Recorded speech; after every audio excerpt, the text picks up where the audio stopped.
देश को आजाद कराया अपनी शहादत दे करके। इनसे भिड़ने की जरूरत नहीं है। अगर इनसे भिड़ गए ना तो ये भजनलाल जी का और प्रशासन दोनों का मोरिया बुला देंगे, मोरिया बुला देंगे।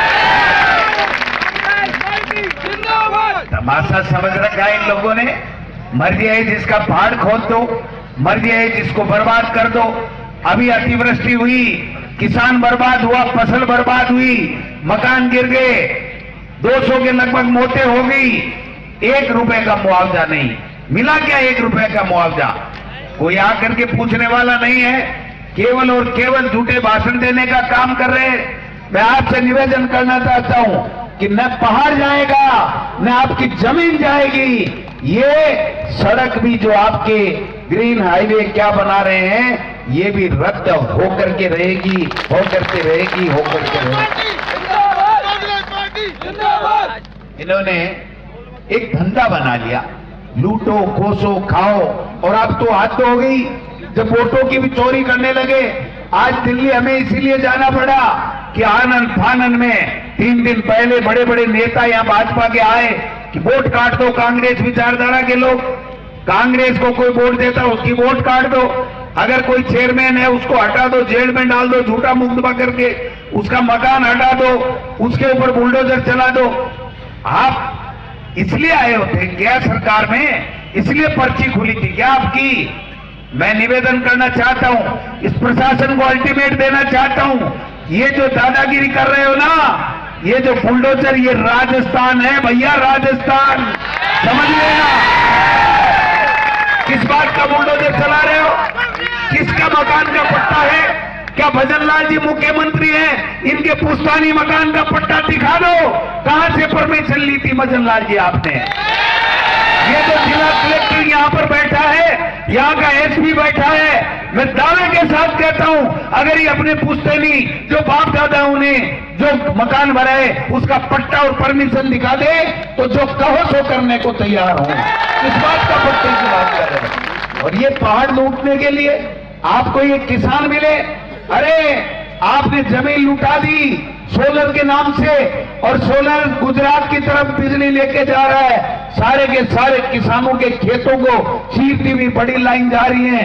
किसान की जमीन बर्बाद कर रहे हो। हमें 1 रुपए को यहाँ पर 1 रुपए का हमारे यहाँ धंधा नहीं मिला है, एक आदमी को रोजगार नहीं मिला है। किस बात की आप सोलर की बातें दुहाई दे रहे हो? इसलिए मैं निवेदन करना चाहता हूं, मैं अध्यक्ष जी, आप सारे के सारे लोग मिलकर के इसको अल्टीमेटम दे दीजिए कि ये दादागिरी नहीं चलने वाली है, तानाशाही नहीं चलने वाली है। यहाँ पर ये किसान ने हुंकार भर ली ना तो पता नहीं चलेगा कहां जाओगे। इसलिए ग्रीनफील्ड जो सड़क की बात है, मैं आपसे कहना चाहता हूं, ग्रीनफील्ड एक्सप्रेस हाईवे नहीं बनेगा, नहीं बनेगा, नहीं बनेगा। इस राजस्थान की विधानसभा में 28 तारीख से हमारी विधानसभा है। जूली साहब, हम सबको बुला लीजिए और ऐलान कर दीजिए कि ये सड़क भी नहीं बढ़ेगी और ये पहाड़ भी नहीं खुदेंगे, नहीं खुदेंगे, नहीं खुदेंगे। मैं आपको विश्वास दिलाना चाहता हूं, आप लोग सारे के सारे तैयार होके जाइए।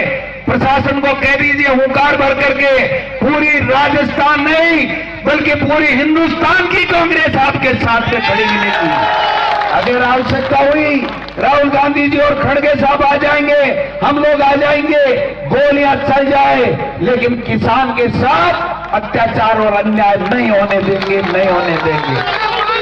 पंचायत के चुनाव आ रहे हैं, मैं कह रहा हूं, पंचायत के चुनाव में इनका खटका निकाल दो, खटका निकाल दो इनका। समझ गए?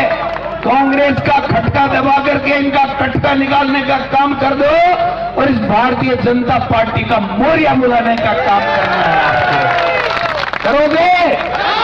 हाथ खड़े करके बता दो।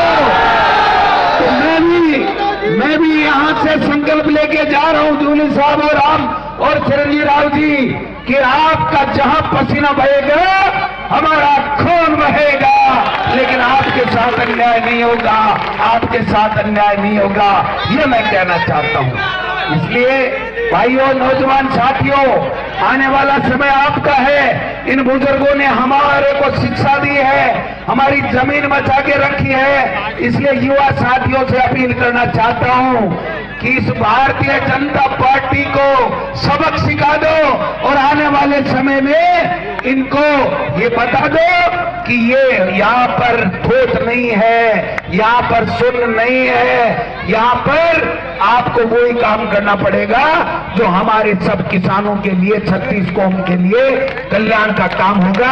आप सबने इतनी देर इंतजार किया, दोबारा कभी आएंगे आपके साथ में कंधे से कंधा मिला करके कांग्रेस पार्टी पूरे राजस्थान की आपके हकों के लिए लड़ाई लड़ेगी। धन्यवाद। जय हिंद, जय भारत।